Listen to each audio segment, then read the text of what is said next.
Well, what's this? It's actually finally happening. Anyway, hey, what is up everyone? Welcome back to another review, and this is part 2 of a review I did, well, 3 years ago. And of course, this is the Master Grade Full Armor Gundam from Gundam Thunderbolt. So once again, as usual, this video right here would not be possible without those awesome people over at HobbyLink Japan. So if you want one of these of your own, there is a link down there in the description. Now let's get to this. But first, this right here is probably the most haunted review I've ever had. That's why there is no part 2. Until now, that is. So this was meant to be last week's premiere, not this week's premiere, but what actually happened was I ended up getting horribly food poisoned by a chicken salad, this one right here, so it never actually got done and finished.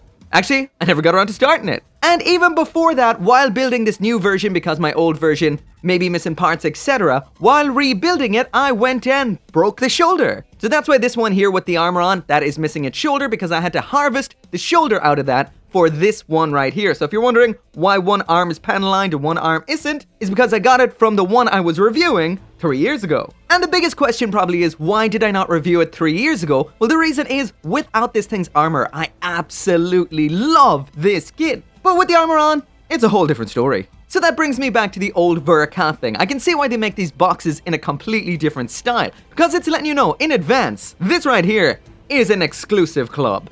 It might as well say on it, experienced modelers only, because, well, all of these kits are either loose, break easy, are hand grenades, or have some kind of trouble. Because Kentucky does tend to push this medium, which is model kits, that does mean they tend to suffer from some kind of the technology isn't quite there yet syndrome. They're awesome, but at the same time, they might as well have written on the box, fix it yourself, because it's broke. So once again, these kits really do suit more experienced modelers only. So that is why it took 3 years for me to actually get around to doing this, so you may have forgotten about part 1 in the meantime, or you may not have seen it at all. So how about we have a little bit of a recap of Thunderbolt Part 1. Last time on Mecha Gaikotsu. So that right there is pretty much what the FA-78 looks like when it's all snapped together. Without the armor parts, this mobile suit definitely looks like the evil brother of the Oryx-78-2. The head unit has to be my favorite part of this whole thing. Just look at that evil glare. The dark color scheme to me just looks fantastic. But what has to be the most unique thing about this kit is those covers on the joints. This is kind of made from a kind of vinyl that's not entirely unlike a garbage bag. I will mention, however, that the arms and the shoulders don't look quite as beefy as they do in the original illustrations. There's a quick comparison with the Gundam Oryx-78-2 version 3.0. I have to say, visually, I prefer the Thunderbolt here. Because this has so much armor, it doesn't really have much in the line of gimmicks. You've got your opening cockpit first off. Pull that off. So that is what that looks like once you've taken it out, but that can transform slightly. Again, that looks pretty cool, really detailed. Also, the cockpit can open up like that.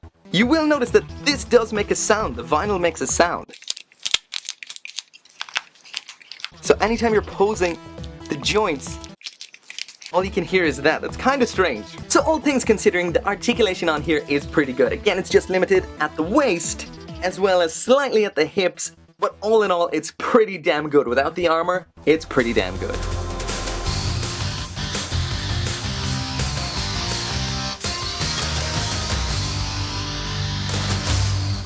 So finally now getting into part 2 properly, and here is the full armor Gundam with absolutely everything that it comes with. And this kit is no joke when it comes to the mountain of plastic in here. So what we get in here, as for the hands, is those swappable finger style. We've got 6 extra ones as well as the fist that's already attached to them. And as for the equipment in here, we get not 1, not 2, not 3, but 4 whole shields. We've got the missile launchers, the double beam rifle, 2 full beam sabers, and by full beam sabers I mean ones that actually have a beam to use, so that's 2 beams, but we also have another handle hidden around here on the backpack. Speaking of backpacks, we've got this absolutely colossal backpack covered in weapons. And lastly, in here we do have a stand. And the cool thing about this stand is this also doubles as a prop for just regular old standing poses when it has all that armor on, because it does become extremely back heavy, so this is a handy and smart idea right here. But all in all, this thing comes with a lot.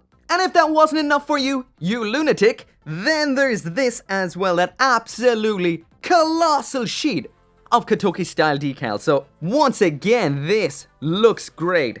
And these will take forever to attach. But all in all, Katoki staple right here. So first up, let's get the armor on there. We've got this segment here, pops in over the shoulders, attaches on like that. Next up then, we've got two side segments. They attach into the front segment of that part we just put over the shoulders. And finally, this articulated cockpit cover connects in between those. The shoulder armor is just two pieces of plastic that's sandwiched together and then are held together with this white thruster section. As with the forearm armor, this is exactly the same, just two parts that's sandwiched together. Then we flip it around and we've got some elbow armor in white. Moving on down to the leg now. First up, we've got this big chunk of knee armor, just slots on like so. Next up, we've got another set of sandwiching parts, just a left and a right, connect in together like that. We've got a secondary white layer for on those thruster segments there, fairly similar to what's on there already. That's what they're like on. And lastly, and interesting enough, is this little section here. That just pops on like so, but on the runners, we do have a white variant of this,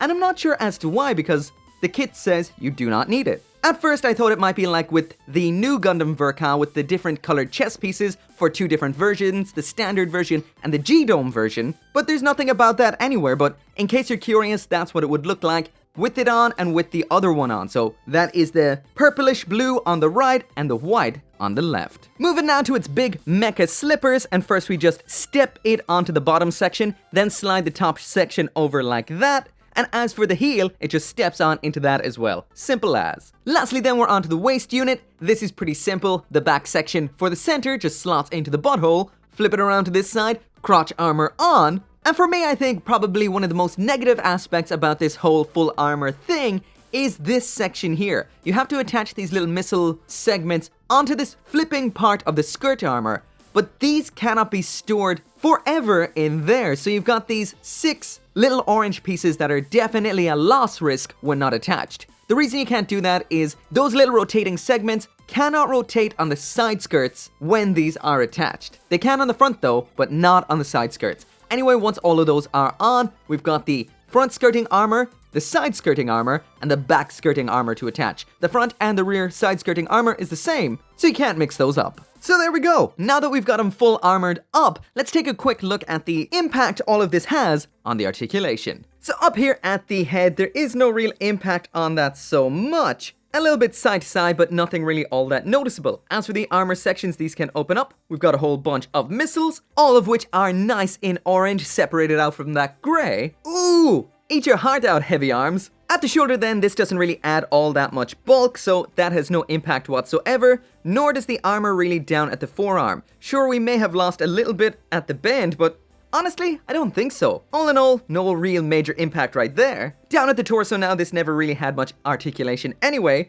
but now we've got an extra segment here on the cockpit, which opens up and out like that. These segments flip forward. Watch out about these tiny little sections here. These are very delicate. I've already knocked one off right there. And then the standard cockpit can still open up just like so. And in the cockpit there, I did actually turn the pilot around the right way around. So thank you, comment from 2-3 years ago. I never knew you could do that. This is extremely easy to miss in the instructions. Also, you do have the option of covering up or leaving these vent sections in the chest open. So there they are closed up and oh, noisy. This is what they look like open. Personally, I prefer open. I think it looks pretty cool. But if you don't want that debris getting in there, go for closed. So dropping down to the crotch now, we've got a bunch of opening missile hatches here. I guess what happens here is it comes out fully armored, fires those off, and then closes the little segments inside.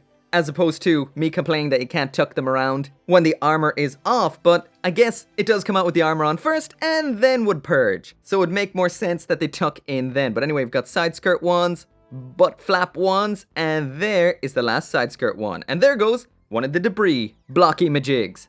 This one always tends to fall off on me for some reason or other. Also, quickly just correcting something I mentioned in the first part of the review. I said there's no sliding gimmick at the waist here, and there most certainly is. So those legs can drop forward and back, just like so, to swing them up that little bit extra. Also, if that wasn't enough, we've got some bigger, badder missiles in the knees. Once again, these are in orange, and they look great. I will mention that these are the only bits of armor so far that kind of get in the way during any kind of articulation. If you move it to the side like this, it tends to knock them off sometimes. This one not so much, maybe if you lower them down, but it is quite likely when you turn it around, moving it around, that these can pop off. so it doesn't have that much effect on the articulation, except this one little segment here, which will restrict the bend at the knee ever so slightly, but then again, that's still a massively awesome bend at the knee. Next up down the feet, we do have some action going on down here. That is these little segments which fold out like so. We've got some more on the heels like this, and of course,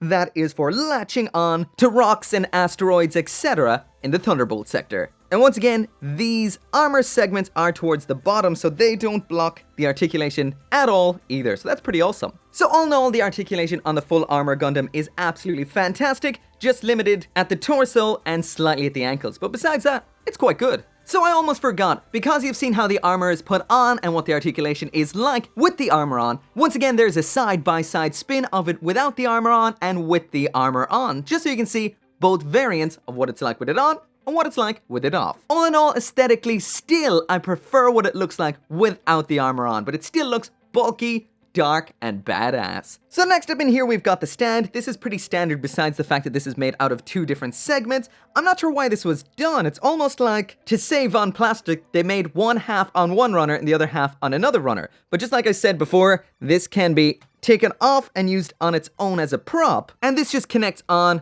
in the standard way using your standard base adapter. The base adapter here just hooks on here underneath the full armor, so just like that, pop the armor back on, so that's where it attaches, just like so. And there it is being used as a prop, and we will be needing this because next up is all of this. So first up, we're going to be taking a look at the shields. These are very nice in orange, that maroon, white, and gray round here. Technically, this back section here is upside down compared to your standard shield, but that's just kind of the way this works.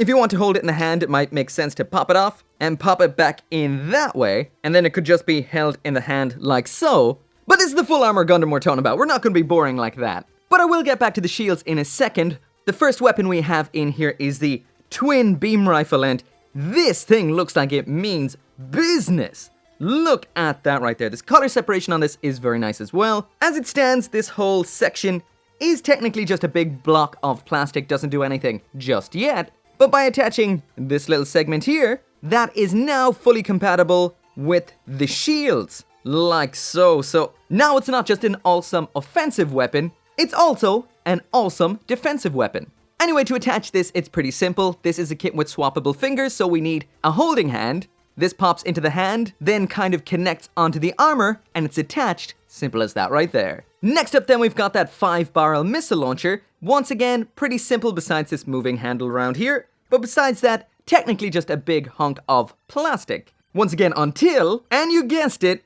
you pop this little segment on like so, get that shield, open that little arm section, grab that on there, and lock it into place. Next then we swap out those fingers. Be careful with these hands because they are quite delicate. Fire in a holding hand, just like so. Then tuck this thing under and clip it on onto the upper section of that armored forearm, just like so. So that's what that looks like attached. So now that we've attached all that stuff, that means it's time for that absolutely huge backpack. But let's take a look at everything that happens on this before taking a look at it attached to the Gundam. So there is a whole lot going on up here. First off, we've got the large beam rifle. So this can move side to side like so. We also have a bit of an up and down tilt, but not a whole lot. So this is a little bit restricted in the way that it can move. Next over here then we've got that missile pod. This moves in a similar manner to what we have over there. So out to the side,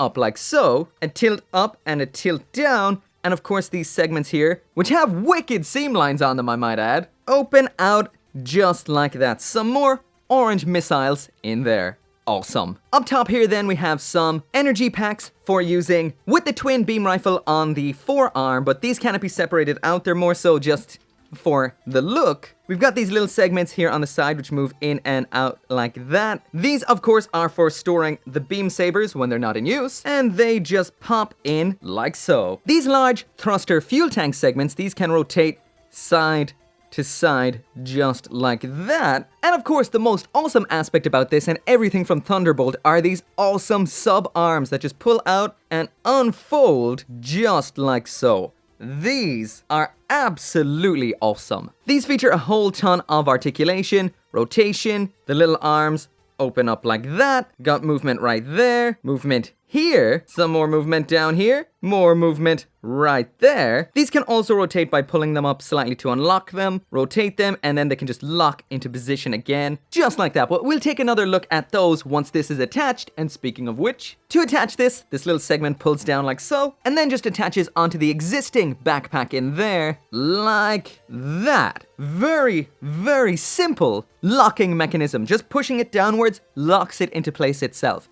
Nice design right there. Also, I just realized I missed a side-to-side rocking mechanism on both of these here. So that is up there as well. Man, there's also rotation there. I don't know how I missed all of that. So all this thing is missing now is 2 more shields, which go up here somewhere. So in order to do that, we need to pull out both of those sub-arms. 1, and there is number 2. And these then attach via this little peg segment here, which connects into this little hole here in the shield. So, God, stop moving around so much.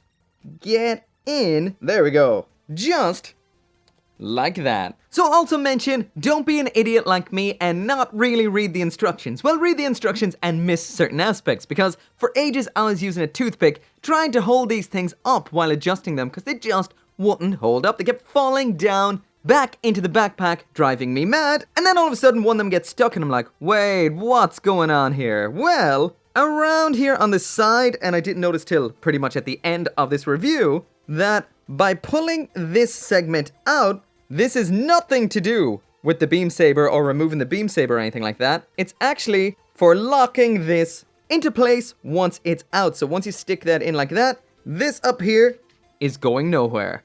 So that's pretty awesome. So anyway, finally there it is with everything attached, including all the weapons and armor. So once again, there's a spin versus what it looks like without all the armor on, and there's a spin with absolutely everything attached. This looks phenomenal. Everything else out the window, not talking about any other aspect of this kit. This one looks spectacular. The colors all pop off each other perfectly, and it looks like one badass mobile suit because it is one badass mobile suit. All in all, it looks fantastic. But once we get to trying to do anything with it, you realize this is a bit of a statue. On the ground, it will need that stick up its butt in order to stand up. It's now a tripod. And up on the base, sure, you might get some kind of poses in the legs and stuff, but the arms are just a little too weak to hold onto all that weaponry. All in all, like a lot of Verka kits, I feel like this is a Bond that could have spent a little bit longer in the oven before release, and it would have been perfect. But on the whole, it's still pretty damn awesome.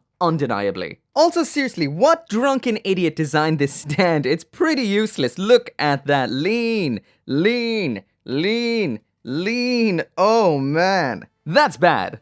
So that right there is it for the review. And as for this right here, the Master Grade Full Armor Gundam Thunderbolt, well, this isn't as cut and dry as most reviews. First off, I'll say it, this right here is gold tier, without a doubt, but it isn't a gold tier without its problems. Basically, to sum it up, this is an incredibly intricate, detailed kit. And with those kind of intricacies and details, that means it's also incredibly delicate. And there's a lot that can go wrong while you're building it and while you're playing around with it. The worst aspect about this, out and out, is just the stand. The stand is stupid. Why they designed it this way, I don't know. I like the fact that it can come off to be a prop, but it just doesn't work with the base section itself. It's stupid and dumb, but at the end of the day, it's not really a deal breaker. Without the armor on, this looks like the evil twin of the RX-78-2, which looks great. The colors are phenomenal. A lot of the tech is a little bit on the old side, so there might be a lot of nub cleanup, but what you get model-wise looks spectacular. Next up then, when we throw on all the armor, now there's a whole lot going on here. For example, the shoulders on here could be a little bit tighter. Once again, this is a simple fix, so I can't be too angry at that. Tighten those up and you should be fine. Just be very careful as they are a bit delicate. With all the armor on, it does become somewhat of a statue. Not so much really. You can eke out quite a few poses. Once again, let down a bit by the shoulders, but all in all, once you get accustomed to how everything works on this, if you're not too heavy-handed, it all does work, but it's extremely complex. So at the end of the day, there's two ways to put it. Out-of-box build, it's quite good, great really, but again, complex. If you're an experienced modeler, if you've made tons and tons of Gunpla and other models, this should be no issue whatsoever, but as Verkas go, this one is quite good. Anyway, I'm starting to ramble. Just to sum this up, this is a gold tier kit, better than most Master Grades. but at the same time it's extremely complex. The complexity is both its best aspect and its worst, depending on the way you look at it. All in all though, this thing is awesome, and if you haven't built one, be careful of the shoulders, but you should build one. They're great. Anyway, if you do want one of your own, there is a link down there in the description. As always, thank you so much for watching. Make sure to come back for more Gunpla reviews, and I'll see you next time. So once again, I can't finish this video right here without saying thank you so much to everyone who supports the channel, including the Gundarium tier patrons over on Patreon, including Boldwick, Vex, Forge Horizons, and Kaiser721, and my perfect grade channel members, Tim Swan and NGQ420.